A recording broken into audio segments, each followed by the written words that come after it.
सफर में धूप तो होगी, तुम चल सको तो चलो। सभी हैं भीड़ में, तुम निकल सको तो चलो। आज कंपटीशन कंप्लीटली पूरा भीड़ का है। एक भीड़ जिधर चलती है पूरा बच्चा उसी को सत्य मान के उसी को अनुकरण करने लग जाता है। उसे लगता है कि वो कर रहा है, इसका मतलब मैं भी सही हूं।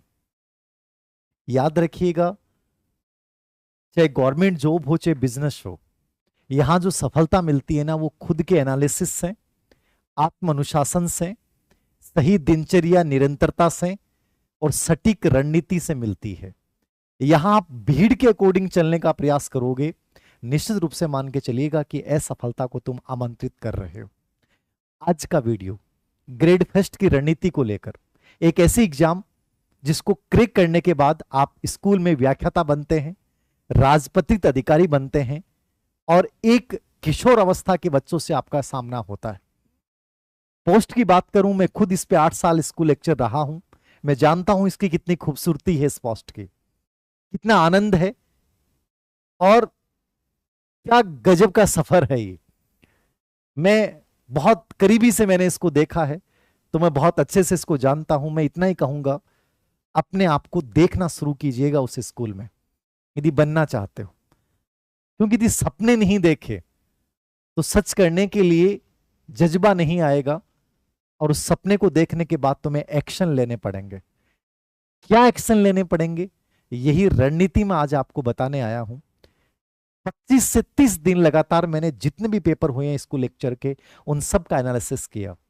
जो बच्चा फेल हुआ है, जो बच्चा बहुत रैंक के साथ सक्सेसफुल हुआ है, सबसे बातें। क्योंकि मेरा रैंकर बच्चों से बहुत गजब का ताल्लुक रहा है, क्योंकि हमारे साइकोलॉजी स्पेशल बैच से हर बार रैंक टॉप रैंकर्स निकलते हैं। जैसे इस बार बायोलॉजी फर्स्ट रैंकर, ज्योग्राफी में फर्स्ट रैंकर, ठीक है, मतलब अच्छी अच्छी रैंक, संगीत में फर्स्ट रैंकर, चित्रकला में फर्स्ट रैंकर। तो कम से कम 10 सब्जेक्ट है तो उनमें से 5 सब्जेक्ट तो अपने साइकोलॉजी वाले बच्चे मिल जाते हैं, तो ये तय होता है। तो कहीं ना कहीं एक चर्चा करने के बाद, क्यों यूं ही मैं बना दूं, कोई मतलब नहीं है। मैं चाहता हूं कि मैं जो चीज बोलूं उसको आप फॉलो करते हैं, तो कहीं ना कहीं वो रणनीति एक लो की लकीर साबित हो, जिसपे चल के आप इस गजेटेड अधिकारी रूपी सपने को सच कर सको। तो इस रणनीति से पहले मेरे पास कुछ सवाल आए, मैं उनको क्लियर करूंगा, उसके बाद मैं इसकी रणनीति पे आऊंगा। पहला सवाल, सर क्या मैंने दूसरे विषय से पीजी किया है, क्या मैं ग्रेड फर्स्ट दे सकता हूं? आप 100% दे सकते हैं। केवल प्रमोशन में आपको सेम विषय होना चाहिए, बाकी सीधी भर्ती में आपके चाहे वो विषय यूजी में रहा हो, बीएड में नहीं रहा हो, कोई फर्क नहीं पड़ता, आप दे सकते हैं। बीएससी किया हुआ हिस्ट्री से इसको लेक्चर बन सकता है। नंबर 2, सर मेरी एमए प्रीवियस कंप्लीट हो गई है, मैं एमए फाइनल दे रहा हूं इस बार, क्या एलिजिबल हो जाऊंगा? 100% हो जाओगे। बीएड फाइनल ईयर में है तो भी आप 100% एलिजिबल हो जाएंगे। तो क्योंकि एग्जाम में कम से कम 10 महीने 12 महीने का टाइम जरूर लगेगा, तो आप तैयारी करते रहें, कोई तनाव नहीं लें, बाकी चीजों पर ध्यान नहीं दें। तीसरा सवाल कि सर मैं पहली बार एग्जाम दे रही हूं या पहली बार ग्रेड फर्स्ट की प्रिपरेशन कर रही हूं, लोग कहते हैं कि 2 या 4 बार करने के बाद सिलेक्शन होता है, ऐसा कुछ नहीं होता है।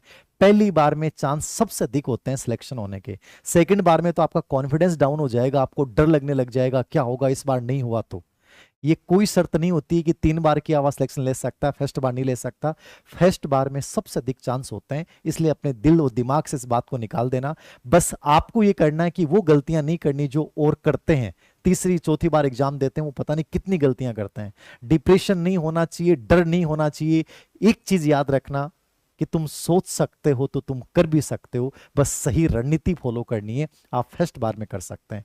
सर क्या मैं अभी 0 लेवल से स्टार्ट करूं तो क्या मैं स्कूल व्याख्याता बन जाऊंगा? निश्चित रूप से बन जाओगे, अभी टाइम है, 10 से 12 महीने का समय है। और 10 से 12 महीने के समय में फर्स्ट पेपर का सिलेबस बहुत बड़ा नहीं है, सब्जेक्ट आपको पढ़ना ही है। सब्जेक्ट को भी आप यदि सटीक रणनीति के साथ फॉलो करोगे, भाई आप कोचिंगों के चक्कर दुनिया भर के पढ़ रहे हो तो अलग चीज है। अब ह्यूमिडिटी जैसे विषय में मान लीजिए आप कोचिंग कर रहे हो 1 साल तक, तो उसके बाद तो चांस कम हो जाते हैं। बाकी सेल्फ स्टडी जो बच्चा करता है, मुझे लगता है कि 8 से 10 महीने में वो किसी भी कंपटीशन को, स्पेशली स्कूल व्याख्याता को, बहुत आराम से निकाल सकता है। तो 0 लेवल से भी स्टार्ट करके, आज से स्टार्ट करके तुम स्कूल व्याख्याता बन सकते हो, ये मैं कह रहा हूं, 100% बन सकते हो। बस आपको सटीक चीजें एकदम सही दिशा में प्रयास करना है। सर वैकेंसी बहुत कम आती हैं हमारे कुछ विषयों में, जैसे बायोलॉजी है, केमिस्ट्री, तो क्या वहां चांस है? देखो, विषय पोस्टों की संख्या पे सिलेक्शन कभी डिपेंड नहीं करता है। मैंने ऐसे स्टूडेंट को देखा है जो 50,000 में सिलेक्ट नहीं हुए और संस्कृत शिक्षा विभाग के 4 पोस्टों में सिलेक्ट हो गए। आपका कॉन्फिडेंस, आपकी विषय वस्तु की रिपीटेशन, आपका विषय वस्तु का चयन, आप जहां रह रहे हैं वहां का इन्वायरमेंट, आपका अनुशासन, ये सिलेक्शन तय करते हैं। पोस्टें सिलेक्शन तय नहीं करती हैं। तो कभी पोस्टों को देख के फॉर्म मत भरना और इसको दिल दिमाग से बाहर निकाल देना। सर पहले एग्जाम कब होगा और इसका एग्जाम कब हो सकता है? अमूमन ये मान रहे हैं कि अपन 10 से 12 महीने बाद इसका एग्जाम होना चाहिए। विज्ञापन कभी भी आपके सामने आ सकता है, इस चीज को याद रखना। मैं बार बार बोल रहा हूं, प्लीज इंतजार मत कीजिएगा और किसी से मत पूछिएगा। यदि आप बहुत सिंसियर विद्यार्थी हैं तो बिना पूछे आज से ग्रेड फर्स्ट को देखना शुरू कर दें, 100% कर जाओगे। कोई फर्क नहीं पड़ता कौन क्या कहता है, आपका उस विषय में इंटरेस्ट होना चाहिए। आपको एग्जाम पैटर्न को फॉलो करना है। आरपीएससी की एग्जाम की तैयारी कर रहे हो, आरपीएससी की ग्रेड फर्स्ट ग्रेड सेकंड ज्यादा इजी है बजाय कि ग्रेड थर्ड की एग्जाम की तैयारी करना। आरपीएससी का बहुत सीधा सा पैटर्न होता है, संतुलित किताबें होती हैं, संतुलित पेपर आता है, आप आराम से ग्रेड फर्स्ट टीचर बन सकते हो। मैं कह रहा हूं आपको ईमानदारी से, बहुत आसान है। जीके ओल्ड आएगा कि न्यू आएगा? अभी तक सब जीके ओल्ड आ रहे हैं, आप भी ओल्ड पढ़ते रहे। संस्कृत शिक्षा विभाग का जो दिसंबर में एग्जाम होना है उसको इतनी सीरियसली दे लो आप, उसमें ओल्ड ही आएगा। आपको जनरल शिक्षा विभाग का जो पेपर होगा ना, आपको ऐसा लगेगा फोड़ डालूंगा मैं। इस पेपर को सिंसियरली लो, पोस्टें कम है बट सिलेक्शन लिया जा सकता है। अब जैसे संस्कृत शिक्षा विभाग में और सामान्य शिक्षा विभाग में थोड़ा सा फर्क है। सिलेबस में साइकोलॉजी 60 नंबर की आती है। अब सामान्य शिक्षा विभाग की बात करूंगा, वहां भी साइकोलॉजी लगभग 50 नंबर की आएगी। कैसे आएगी बताऊंगा आपको, पूरा एकदम बहुत ऑथेंटिक तथ्यों के साथ बताऊंगा कैसे क्या चीजें हैं, कैसे क्या पढ़ना है पूरा का पूरा। ठीक है, तो ओल्ड जीके पढ़ रहे हैं तो ओल्ड पढ़ लें, नया पढ़ रहे हैं तो कोई ज्यादा बड़ा फर्क नहीं पड़ रहा। बाकी मेरे कोडिंग पेपर में जीके ओल्ड ही आएगा, मैं जहां तक समझता हूं। सबसे बड़ी चीज ये है कि आपने यदि मानस बना लिया है तो उस पर डाउट मत करना कि सर कोई ये कह रहा है कि मैं ये कर लूं, कोई ये कह रहा है कि मैं कर लूं। देखो, डाउट करना है तो इस वीडियो को मत देखना। इस वीडियो को वही बच्चा देखेगा जो आत्मविश्वास से युक्त है और जो ये कह रहा है कि सर मैं स्कूल व्याख्याता बन के आपके पास पेन लेने आ रहा हूं। वही बच्चा इस वीडियो को पूरा देखना, इस रणनीति को फॉलो करना। जहां कहीं प्रॉब्लम हो, पूरे साल भर में आपके साथ हूं, मेरे से बात कीजिएगा। एक एक वीक पॉइंट पे काम करना, जो स्ट्रॉन्ग पॉइंट है उनको लास्ट में देख लेना, कैसे क्या करना है, एक रूटीन बनाइए। मैं तो ये मानता हूं कि 1 साल का टाइम है, यदि तुम 8 से 10 घंटे अपने लिए निकाल लेते हो तो आप स्कूल व्याख्याता बन जाओगे। मैं ज्यादा समय नहीं मांग रहा, आप जॉब कर रहे हैं करते रहें, कोई फर्क नहीं पड़ेगा, बट 8 से 10 घंटे आप निकाल लो ईमानदारी वाले, जहां आप कंप्लीट पढ़ें, बाकी और चीजें नहीं आए। फोन को आप मैक्सिमम एयरप्लेन मोड पे रखो, अनावश्यक प्रकार की उससे गाइडेंस ले रहे हो, उससे गाइडेंस ले रहे हो, 1000 गाइडेंस मत लीजिए। जहां विश्वास है, जिस टीचर से पढ़ रहे हो उस पर विश्वास कीजिए और उसी को सब कुछ मानते हुए अच्छे से करिए, 100% आप लग जाओगे। बाकी सर जितने लोगों से बात करोगे ना, सबकी अलग अलग बातें हैं। कोई कहेगा ये किताब बहुत अच्छी है, कोई कहेगा ये किताब बहुत अच्छी है। सबकी अपनी अपनी राय होती है, सबके अपने अपने पूर्वाग्रह होते हैं, सबके अलग अलग व्यूज होते हैं। कोई भी आदमी एक जैसा नहीं हो सकता, सबके अपने अलग होंगे। तो आपको जो बेटर है, जहां विश्वास है उस चीज को फॉलो कीजिए। बस आपको उस व्यक्ति पे, इंसान पे भरोसा होना चाहिए कि आदमी बोल रहा है ये सच में सही बोल रहा है, फिर उस चीज को फॉलो कीजिए। ठीक है, तो ये ग्रेड फेस्ट की रणनीति मैं आपको कंप्लीटली बता रहा हूं, इसको फॉलो कर लीजिएगा। ये कंप्लीटली एनालिसिस पे आधारित है। देखिए, ग्रेड फेस्ट में आपके 2 पेपर होते हैं। आपका ये फर्स्ट पेपर है जिसमें 75 क्वेश्चन आएंगे 150 नंबर के, ये क्वेश्चंस हैं और ये मार्क्स। आपका सेकंड पेपर जो है वो 150 क्वेश्चन आएंगे 300 नंबर के, यानी ये मोस्ट इंपॉर्टेंट है।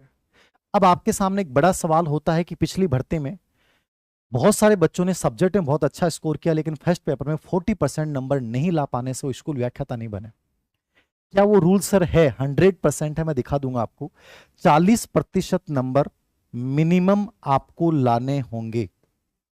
मिनिमम 40% नंबर आपको लाना जरूरी है दोनों पेपरों में, 40% इसमें भी, 40% इसमें भी।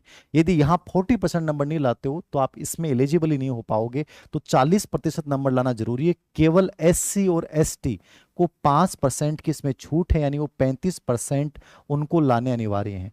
तो 40% नंबर लाने हैं। और इसमें मैं फिर कह रहा हूं जोर देके, केवल सब्जेक्ट पे ध्यान मत देना, दोनों पेपरों में बैलेंस स्थापित करके चलना यदि स्कूल व्याख्याता बनना है। और अभी से दिल लगा के पढ़ाई करना, क्योंकि आप कोई कोचिंग के चक्कर में पड़ जाते हो या कुछ भी करते हो, यदि रिवीजन नहीं कर पाओगे तो चाहे दुनिया की किसी कोचिंग से कर लेना, वो कोचिंग का मैटर पूरा बेकार है। आप इस प्रकार से पढ़ाई करो कि कम से कम 3 बार रिवीजन जरूर हो। जो कंटेंट आपने एकत्रित किया है, जो पढ़ा है, 3 बार रिवीजन नहीं किया, ओल्ड पीवाईक्यू हल नहीं किए, और कॉन्फिडेंस जो है उसी से आएगा। बाकी मैं मोटिवेशनल वीडियो बना दूंगा, उससे कॉन्फिडेंस नहीं आएगा। कॉन्फिडेंस आएगा अपने ऊपर वर्क करने से, अपनी कमियों को दूर कर देने से, अपने आप को हर पार्ट में स्ट्रांग बना देने से, और एक स्मार्ट रणनीति फॉलो करने से कॉन्फिडेंस आता है, और वही बच्चे सिलेक्ट होते हैं, याद रखना। तो फर्स्ट पेपर में 75 प्रश्न आएंगे 150 नंबर के, सेकंड पेपर में 150 क्वेश्चन आएंगे 300 नंबर के। दोनों पेपरों में बैलेंस स्थापित करो कि फर्स्ट पेपर आप दिन में कम से कम 2 से 3 घंटे निकालिए, सिर्फ 3 घंटे लास्ट। यहां आप बाकी जो बच गए 5 से 6 या 7 घंटे जितने आप निकाल सकते हैं वो यहां पे निकालिए, ठीक है। 5 से 7 घंटे सब्जेक्ट को दीजिए। 11th और 12th की एनसीईआरटी राजस्थान बोर्ड की किताबों को अपना बेस बनाते हुए जरूर स्टार्ट कीजिए। उन किताबों को जरूर पढ़ना चाहिए सब्जेक्ट के लिए, ठीक है। और यहां मैं अलग अलग दोनों चीजों को हल्का हल्का बता रहा हूं, क्या क्या चीजें कैसे करनी है। यहां जो आपका पेपर सेकंड है वो इंपॉर्टेंट है, सिलेक्शन में बड़ा रोल है।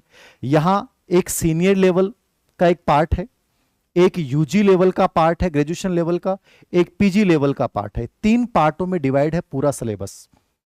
कोशिश करें कि 1 और 2 पार्ट को साथ लेके चलें, साथ लेके चल सकते हैं तो आप कोचिंग कर रहे हैं तो बढ़िया बात है। आपको विश्वास होना चाहिए। देखो, कोचिंग किसी भी विषय से करो ना, वो विषय का टीचर उसका एक्सपर्ट होना चाहिए, ईमानदार होना चाहिए, और सिलेबस टाइम पे करवा दे, ऐसा होना चाहिए, ठीक है। बाकी मेरी ये राय है, ईमानदारी से विषय को जहां तक पॉसिबल हो सेल्फ स्टडी से कवर करना चाहिए। सेल्फ स्टडी से बेटर कुछ भी नहीं है। और उसकी पीवाईक्यू ओल्ड क्वेश्चन पेपर कम से कम 5 साल के हल निकाल लो, आप सब्जेक्ट में बहुत अच्छा कर जाओगे। ध्यान दीजिएगा, इस बार सब्जेक्ट को लेकर थोड़ा सा कंफ्यूजन है। पहले जैसे संस्कृत शिक्षा विभाग की परीक्षा होगी उसमें 60 नंबर की साइकोलॉजी आएगी, यानी 30 प्रश्न आएंगे दिसंबर वाले में, जो पहले आते थे साइकोलॉजी, पेडागोजी, आईसीटी तीनों को मिलाकर। अभी जो नए रूल्स आए हैं, जो नया परिवर्तन हुआ है, जो आपका नया विज्ञापन आएगा सामान्य शिक्षा विभाग में, वहां पे क्या होने वाला है कि यहां से साइकोलॉजी जो है उसको हटा दिया है, लेकिन pedagogy, ICT, teaching learning material, ये सब टॉपिक आपके सब्जेक्ट के साथ रहेंगे। अब यहां हर टीचर आपको अलग अलग बताएगा, लेकिन मैं मेरा अनुमान बता रहा हूं, इसलिए नहीं बता रहा कि धीर सिंह सर आपका सब्जेक्ट है इसलिए आप तो एक कहोगे कि होगा। आपको मैं भी एक दिखाऊंगा, गवर्नमेंट की इंफॉर्मेशन इसमें दिखाऊंगा। देखो, सेकंड ग्रेड में जो 20 प्रश्न आते हैं ना, मैं मानता हूं कि वहां की तरह कि एक सुझाव दिया गया था जैसे सेकंड ग्रेड में होता है कि साइकोलॉजी फर्स्ट पेपर में आता है और जो पेडागोजी के प्रश्न होते हैं वो सब्जेक्ट के साथ आते हैं 20%। तो इस बार जो है वो सब्जेक्ट में आपके आएगा। तो मैं मानता हूं कि जो पेडागोजी की यूनिट डाली उन्होंने 3 लाइन में डाली है, मैं मानता हूं कि 20%, हो सकता है 10 भी आ जाए, बट मुझे लगता है कि 20% आसपास पेडागोजी से आएंगे। अब आपके सामने चुनौती रहेगी, सर पेडागोजी वही रहेगी क्या? देखो, पेडागोजी में अंदर वही टॉपिक आते हैं, कम्युनिकेशन आता है, टीचिंग लर्निंग प्रोसेस आता है, टीचिंग लर्निंग मटेरियल डाल रखा है, कंप्यूटर का प्रयोग डाल रखा है, आईसीटी का टीचिंग लर्निंग प्रोसेस में प्रयोग डाल रखा है, आपके हार्डवेयर सॉफ्टवेयर प्रणाली उपागम, ये पूरे टॉपिक जो ग्रेड फर्स्ट में होते हैं वो सब टॉपिक आपके सब्जेक्ट में आएंगे। आप कह दोगे कि सर ये कहाँ लिखा हुआ है, तो मैं आपको एक ऑथेंटिक दस्तावेज लिखाऊंगा जो सरकार का बाद में गजट नोटिफिकेशन में प्रकाशित हुआ था, मैं अभी दिखा सकता हूं, इसको आप देख लीजिएगा एक बार ताकि आपके कंफ्यूजन दूर हो जाए कि ये सर आपने कहां से बताया है। तो ये देखना आप, देखो, scheme and syllabus of examination for the post of school lecture, 450 number का पूरा पेपर होगा, 150 300 ठीक duration, multiply choice, negative marking होगी। ये देखो, ये बता रखा है the minimum marks for each paper shall be 40% provided that the percentage fixed. देखो, दोनों में आपको 40% नंबर, ये पूरा क्लियर लिख रखा है। एससी और एसटी को 5% की छूट है, तो इसमें कंफ्यूजन मत पालना, मैं ऑथेंटिक दस्तावेज के आधार पर बात करता हूं, ठीक है। उसके बाद आपका पेपर फर्स्ट है, इसके अंतर्गत जो इन्होंने डाला है वो डाला है history of Rajasthan, Indian history of, ये जो 15% आएंगे, मेंटल एबिलिटी और हिंदी इंग्लिश ये 15, करंट अफेयर्स के 10% आते हैं, general science, Indian polity, geography of Rajasthan, ये टोटल 15 नंबर की, एजुकेशनल साइकोलॉजी। अब यहां पहले एजुकेशनल मैनेजमेंट था और आरटी 2009 था, एजुकेशनल साइकोलॉजी यहां पे इन्होंने जोड़ा है, अब आपके सामने कंफ्यूजन आएगा कि सर एजुकेशनल साइकोलॉजी इन्होंने जोड़ा, तो एजुकेशनल साइकोलॉजी में क्या आएगा? सिलेबस अब इसका निर्धारित नहीं है। अमूमन ये मान के चलिए सिलेबस में बाल विकास, अधिगम, शिक्षा, मनोविज्ञान वाला टॉपिक, समायोजन और मानसिक स्वास्थ्य और संवेगात्मक बुद्धि, ये तो फिक्स ही है। हो सकता है मोटिवेशन, पर्सनैलिटी ये भी डाल दें, मे बी, मैं कह रहा हूं। तो जो पढ़ रहे हैं बच्चे उनको ये मोटिवेशन, पर्सनैलिटी, ये टॉपिक भी पढ़ लेने चाहिए। कोर्स में यदि चेंज होगा तो उन्हीं एजुकेशन पे जो कोर्स अपना उसमें मैं कंप्लीट डाल दूंगा, कंप्लीट मनोविज्ञान, ताकि कैसा भी चेंज हो जाए कोई दिक्कत नहीं है। जीके का पेपर भी हमारा जो चल रहा है उसमें भी जो भी चेंज होगा वो कंप्लीटली करवाया जाएगा, आपको तनाव लेने की आवश्यकता नहीं है। एक एक पॉइंट पे हम काम कर रहे हैं, पूरा एनालिसिस कर रहे हैं कि कहाँ क्या चीजें हमें अच्छे से करवानी है, कौन से पार्ट पे हमें ध्यान देना, तो वो हमारी टेंशन है। तो एजुकेशनल साइकोलॉजी इस बार सामान्य शिक्षा विभाग में फर्स्ट पेपर में आएगा, लेकिन सब्जेक्ट में आप देखना knowledge of senior secondary level, knowledge of graduation level, knowledge of post graduation level, इसके साथ पेडागोजी, साइकोलॉजी वाले पार्ट को डिलीटेड कर दिया। Pedagogy, teaching learning material, use of computer and information of technology in teaching learning, यानी कि pedagogy और इनको उन्होंने साथ में लिखा है। ये गवर्नमेंट का दस्तावेज है जो बाद में गजट नोटिफिकेशन, वो शुरुआत वाला नहीं जो सरकार का तुरंत आया था, उसके बाद पूरा आया है, याद रखना, जिसमें इन्होंने पूरा डाला है कि यहां pedagogy, teaching learning material, use of computer, information. कई बच्चे कंफ्यूज, सर स्पेशल एजुकेशन नहीं, स्पेशल एजुकेशन नहीं, है सामान्य का डाला है बाद में इन्होंने। तो पेडागोजी, टीचिंग लर्निंग मटेरियल, ये पूरा का पूरा आपका सब्जेक्ट के साथ आएगा। ये 15 प्रश्न आते हैं कि 20 प्रश्न आते हैं, वो देखना होगा। तो जो ग्रेड फर्स्ट की साइकोलॉजी की बुक है उसमें मैंने पूरा मेंटेन किया, इसलिए कोई दिक्कत नहीं होगी। तो आपको सब्जेक्ट को और पेडागोजी को साथ में लेके चलना है सब्जेक्ट में, ठीक है। अब आ जाइए, ये तो मैंने आपको इसलिए दिखाया ताकि आपके कंफ्यूजन नहीं हो कि सर ये आप किस आधार पे बात कर रहे हो। तो 40% वाला और ये दोनों सही हैं, ओके। तो सब्जेक्ट को आपको लेके चलना। अब सब्जेक्ट को लेकर मैं अलग अलग विषयों को लेकर अलग छोटी छोटी रणनीति शेयर कर दूंगा, हिस्ट्री को लेकर, ज्योग्राफी को लेकर, पॉलिटी को लेकर, सबको लेकर एक शॉर्ट वीडियो बना दूंगा किस विषय के लिए रणनीति बेस्ट है। बाकी मैंने बताया 11वीं 12वीं किताब से स्टार्ट करें, कोचिंग कर रहे हैं तो आपको बढ़िया है, जिस पे विश्वास है उसी से करना। PYQ जरूर हल करना, अभ्यास करना, कोशिश करना कि 3 बार रिवीजन हो जाए। साइक्लो पेडागोजी ICT वाला पार्ट जो है वो अवनी वाली किताब को देख लेना है, कोर्स देख सकते हैं तो और बढ़िया है, क्योंकि वो थोड़ा समझने वाला पार्ट है। अब बात करते हैं अपने फर्स्ट पेपर की कि सर फर्स्ट पेपर को कैसे कवर करें। देखो फर्स्ट पेपर जो है ये 450 नंबर का पूरा हो गया, ठीक है। फर्स्ट पेपर को अपन कैसे देखें ये अपने को देखना है। फर्स्ट पेपर में आपका पार्ट क्या है, मैंने पूरे पेपर देखे, उसके बाद मुझे लगा फर्स्ट पेपर में 75 प्रश्न आएंगे आपके, ठीक है। 40% नंबर आपको लेके आने हैं। इसमें जो पार्ट आपके हैं, जैसे मैंने अभी सिलेबस दिखाया, पहला जो पार्ट इसमें डाल रखा है वो डाल रखा है इतिहास, कला, संस्कृति, ठीक है। इतिहास, कला, संस्कृति वाला पार्ट, ये सबसे इंपॉर्टेंट पार्ट है, क्योंकि यहां पे ये 15 प्रश्न देके जाएगा सब 30 नंबर के। अब आपको ये कहेंगे सर इसको कैसे पढ़ें, कैसे तैयार करें। सब्जेक्ट के साथ मैनेज करके चलना है। जो बच्चे साइंस बैकग्राउंड के हैं कम से कम उनको ये पार्ट सबसे पहले पढ़ना चाहिए, क्योंकि उनके लिए दिक्कतें पैदा करेगा, ठीक है। अब ये 15% में से कोशिश करेंगे, यदि ईमानदारी से पढ़ेंगे तो 10 से 12% कोई भी बच्चा आराम से ला सकता है। मैंने भी एक इतिहास की टेस्ट सीरीज चालू की थी इस पार्ट की, मैंने इसके PYQ हर टॉपिक वाइज उसमें डाले, तो मैंने देखा मार्केट में मैं 3 किताबें स्पेशली मेरे पास आई भी थी और मैंने उनको एनालिसिस भी किया, क्योंकि रेफरेंस किताबों से आप पढ़ोगे तो आपको बहुत टाइम लग जाएगा, छांटना बड़ा मुश्किल होता है। तो कोई भी एक गाइड आप इसकी ले आके आ सकते हैं। तो मैंने देखा है कि कोई भी गाइड जो होती है ना वो सच में होती है, बट वो 100% कभी नहीं होती है, ये मान के चलिए। क्योंकि मैं जब PYQ मैंने तैयार किया ओल्ड क्वेश्चन पेपर्स के आधार पे, तो मुझे लगा कि इसमें यहाँ थोड़ी कंटेंट की कमी है, इसमें थोड़ी कंटेंट की कमी है। तो ये चीजें देखो, हर किताब में अपनी कमी होती है, आपको उसको पूरा करना होता है। कोई भी एक गाइड लेके आ जाइए उस पार्ट की, फिर उसमें ओल्ड PYQ देखोगे ना तो आपको लगेगा ये चीज नहीं है, जैसे मैंने मेंटेन किया है, कोर्स वाले बच्चों को बताई भी ये चीजें, ठीक है। तो उसमें चीजें जरूरी होता है कि आपको ये पता चलना चाहिए कि यहां से कैसा प्रश्न आया हुआ है, जिससे आपकी समझ बन जाएगी। तो ये जो 15 प्रश्न का पार्ट है, इसके लिए देखो 3 किताबें हैं जो मुझे लगता है कि सही हैं। एक किताब पवन जी की आती है, पवन जी भंवरिया की। एक किताब पप्पू सिंह प्रजापत की आती है, इनकी इतिहास पे अच्छी किताबें आती हैं। और एक सुगम पब्लिकेशन की गौरव सिंह घाना राव की किताब है। मैंने इन तीनों किताबों का एनालिसिस किया है। तीनों किताबें ही बहुत बढ़िया हैं। तो इन तीनों किताबों में से आप कोई भी एक किताब लेके आ जाइए जहां आपको विश्वास होता है, क्योंकि मुझे तीनों ही बहुत बेहतरीन किताबें लगी हैं और तीनों ही मेरे मित्र हैं, और ये भी नहीं कह सकता, और मित्र भी नहीं भी होते तो मैं इन तीनों किताबों को ही सजेस्ट करता। तो ये किताब सच में ही तीनों बढ़िया किताबें, किसी एक के साथ आप जाइएगा, किसी भी एक किताब के साथ जाइएगा और उस पर विश्वास रखिएगा, उसके अलावा आपको देखने की आवश्यकता नहीं है, तीनों ही बढ़िया है। बट साथ में आपको मैं ये कहूंगा कि आप कोई भी एक टेस्ट सीरीज जैसे हमने चलाई थी, या कोई भी किसी की टेस्ट सीरीज, या किसी कोचिंग की यदि आप कर रहे हैं और उस कोचिंग के नोट्स आपके पास हैं, तो फिर आप इन तीनों किताबों को भी छोड़ दीजिएगा, क्योंकि उससे कंफ्यूजन पैदा हो जाएगा।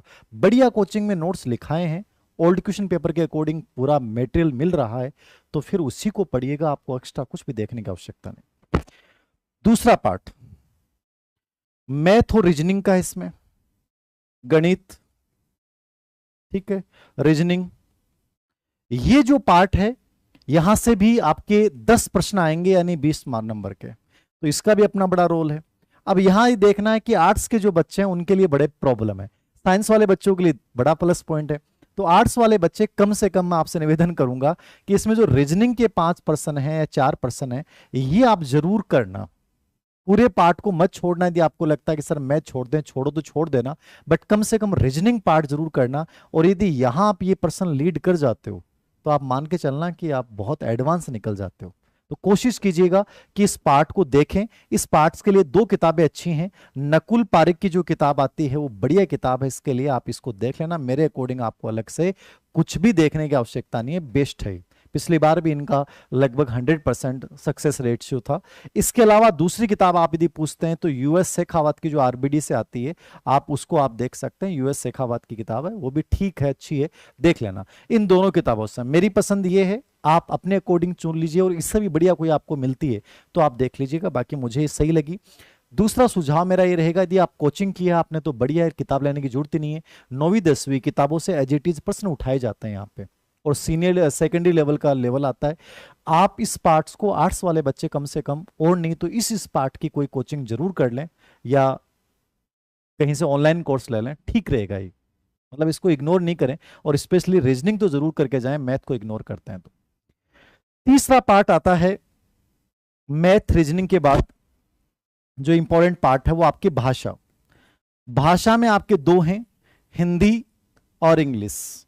अब हिंदी इंग्लिश के लिए क्या करें? देखो वैसे तो इतने छोटे छोटे पार्ट हैं, इनको आप लास्ट में भी देख सकते हैं, बट हिंदी को जो आपने रीड के टाइम पढ़ा है, या नॉर्मली जो रचना बोध की किताब आती है 9वीं से 12वीं तक की जो व्याकरण चलती है वो पढ़ लीजिए। राघव प्रकाश की व्याकरण है तो वो देख लीजिए। कोई भी व्याकरण की हिंदी की जो किताब है उसमें से 5 प्रश्न आएंगे इजी से, इनको आराम से निकाल लीजिएगा, फिक्स है 5 प्रश्न आएंगे।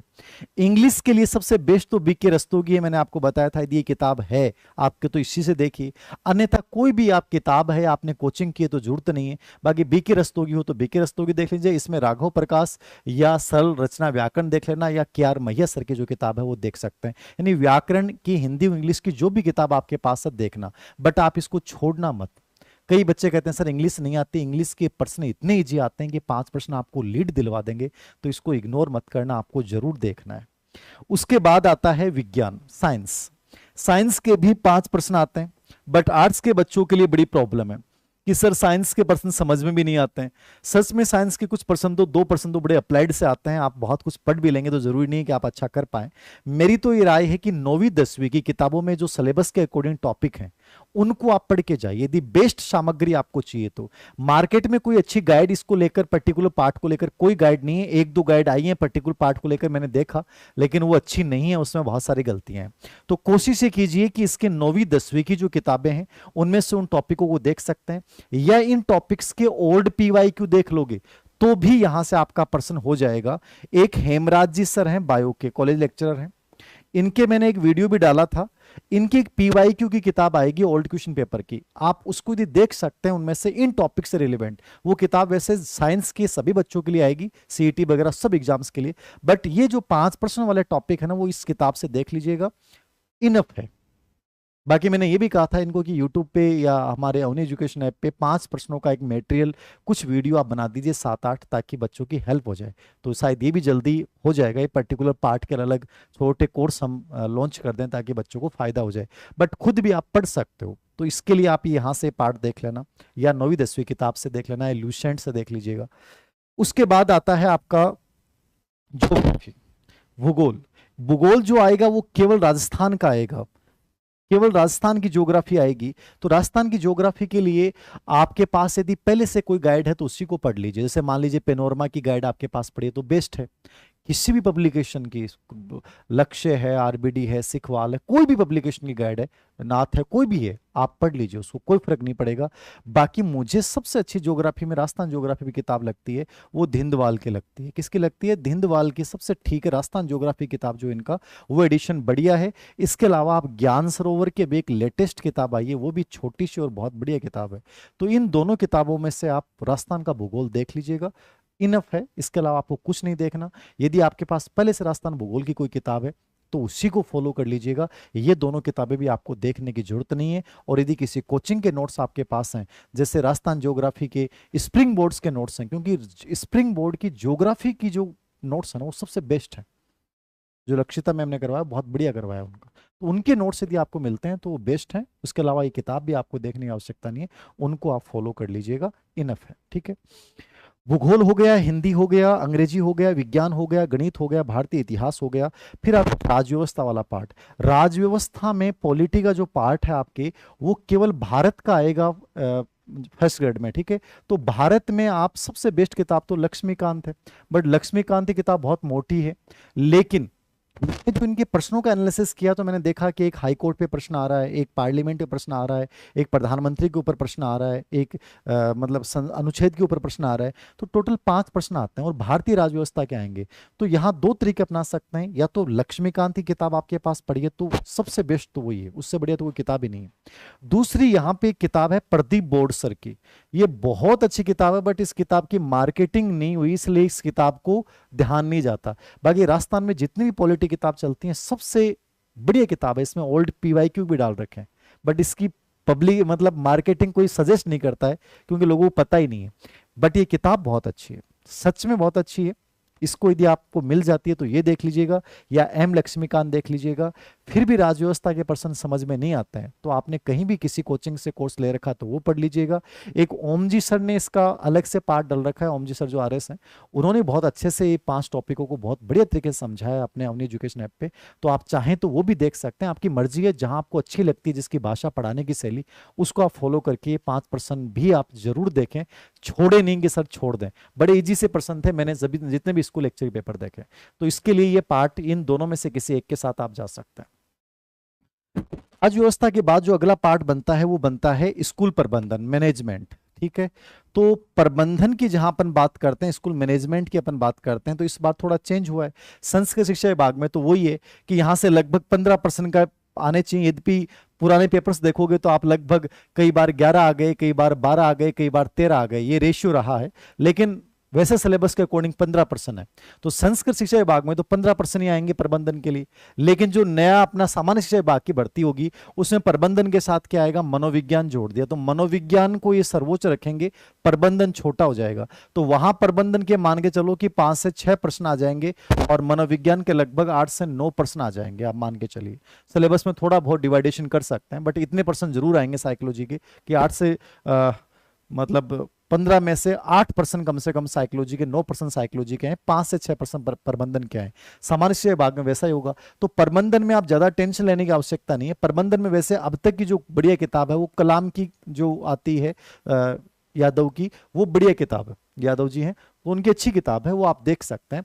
बट अभी सिलेबस को लेकर बड़ी अनक्लियरिटी क्या रहेगा क्या नहीं रहेगा, बट आरटी 2009 आना ही है, स्कूल प्रबंधन के कार्य वगैरह आने ही है, 2-4 टॉपिक डाइट, राजस्थान माध्यमिक शिक्षा बोर्ड, ये सब आना ही है। तो इसके ऊपर आप कलाम देख सकते हैं, या हम अवनी की एक किताब निकाल रहे हैं इसको लेकर, अपडेट एडिशन, क्योंकि ये चेंज होता है। ये जो किताब है आपको पुराना अंक मिलेगा, तो हम इसका जो अंक ला रहे हैं, इसका पहले भी आया था बट इस बार जो आ रहा है वो एकदम रेखाचित्र डायग्राम्स के माध्यम से आ रहा है। बहुत शानदार वर्क हो रहा है इसके ऊपर। तो आप इन दोनों में से कोई भी किताब ले लेना, आप ये भी ले सकते हैं। ये आने के बाद देखना कि किताब कैसी है, मैं पहले से नहीं कहूंगा। तो ये भी आएगी, तैयार हो रही है, ठीक है। तो प्रबंधन का ये पार्ट है। अब क्या रहता है क्या नहीं रहता है, बट पढ़ना तो आपको पूरा पड़ेगा ही, तो इसको भी आप साथ में पढ़ें हिस्ट्री के साथ। देखो साइकोलॉजी इस बार इन्होंने मैनेजमेंट के साथ वाली यूनिट में जोड़ दिया है। अमूमन साइकोलॉजी सब्जेक्ट के साथ आती थी, इस बार फर्स्ट पेपर में आएगी।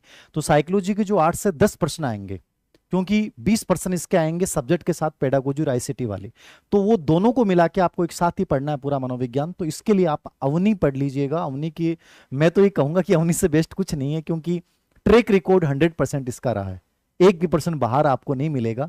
और इसकी एक पीवाई की किताब आती है ओल्ड क्वेश्चन पेपर की, व्याख्या के साथ है, बहुत शॉर्ट एंड स्वीट किताब है, उसको भी आप जरूर लाना। तो थ्योरी और व्याख्या वाली दोनों किताबें ले आना। और इस बार जो लेटेस्ट एडिशन निकाला उसमें हमने थोड़ा चेंज ये किया है कि महत्वपूर्ण प्रश्नों को साथ साथ में डाला, ताकि आपके समझ में आए कि यहाँ से प्रश्न की लैंग्वेज कैसे बन सकती है। तो आप इन दोनों को पढ़ लेते हो, साइकोलॉजी को लेकर कोई टेंशन आपके रहेगी नहीं।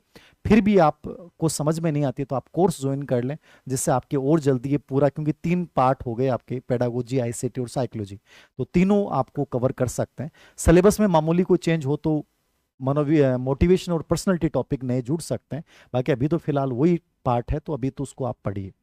अंतिम जो पार्ट है इसको देख लीजिएगा। अंतिम जो पार्ट है वो है करंट। देखिए करंट जो होता है वो हमेशा लास्ट में पढ़ने वाला पार्ट होता है, और इसके 10 से 12 प्रश्न, वैसे तो 10 ही आने चाहिए, बट 10 से कई बार 12 भी जाते हैं, क्योंकि ज्योग्राफी के कुछ प्रश्न होते हैं वो इसी से जुड़े हुए प्रश्न होते हैं। 2 प्रश्न जनगणना के आते हैं, 2 खेल के आते हैं, 1 पुरस्कार का आता है, 5 प्रश्न तो फिक्स हैं, बाकी 1 स्पेस से आता है। तो चीजों को बहुत आराम से कर सकते हो, बहुत आसान है। और करंट के लिए मेरे अकॉर्डिंग इससे बढ़िया कोई किताब ही नहीं है मुंबल से, ठीक है, इससे बढ़िया कोई किताब नहीं है, इसको आप फॉलो करना, चूंकि इसमें करंट भारत का और राजस्थान का दोनों को आएगा, तो इसको फॉलो कर लीजिएगा। यदि आप मंथली क्रोनोलॉजी पढ़ते हैं तो आप इसको फॉलो कर सकते हैं। अवनी का टेलीग्राम चैनल जो करंट का है उसको देख लीजिएगा, उसमें कंप्लीटली चीजें हम डालते हैं, आपकी मर्जी है, बट ये किताब आप जरूर पढ़ लेना। मुमल का अर्धवार्षिकांक या वार्षिकांक ले आना विज्ञापन आने के बाद, और या परीक्षा से 3-4 महीने पहले भी स्टार्ट करोगे तो करंट पर्याप्त है, बाकी करंट का रोल अच्छा है। तो ये टोटल फर्स्ट पेपर की रणनीति है। सब्जेक्ट के मैं अलग अलग वीडियो बनाऊंगा, कोशिश करें दोनों में बैलेंस स्थापित करें, साथ लेके चलें। 8 से 10 घंटे स्टडी जरूर करें, उस रूटीन को तोड़े नहीं, निरंतरता के साथ रखें, गलतियों से सीखें, जो गलती पहले कर दी है उनको दोहराएं नहीं, और अनावश्यक रूप से भ्रमित होने की आवश्यकता नहीं है। कम कंटेंट, कम किताबें खरीदना, उस पार्ट की 1 या 2 किताब खरीदना, उसके पीवाईक्यू हल करना, अपने सब्जेक्ट से जुड़े हुए बच्चों का एक ग्रुप बनाना, अच्छे बच्चों के साथ संपर्क में रहना, पॉजिटिव रहते हुए, कॉन्फिडेंस रखते हुए, संदेश से मुक्त रहते हुए तुम स्कूल व्याख्याता बन सकते हो। इन विषयों के आपको कोचिंग करनी है, कोचिंग कीजिए, ऑनलाइन कोर्स लेना है, ऑनलाइन कोर्स लेना है, मर्जी है वो कीजिए, लेकिन कोई भी लास्ट में पढ़ने के बाद टेस्ट सीरीज या पीवाईक्यू जरूर हल कीजिए। हम जो पीजीपी प्रोग्राम स्टार्ट कर रहे हैं, पर्सनल गाइडेंस प्रोग्राम, उसमें भी हम टेस्ट सीरीज करवाएंगे। उन्हीं एजुकेशन ऐप पे भी इसकी पूरे फर्स्ट पेपर की टेस्ट सीरीज आएगी बेहतरीन तरीके से।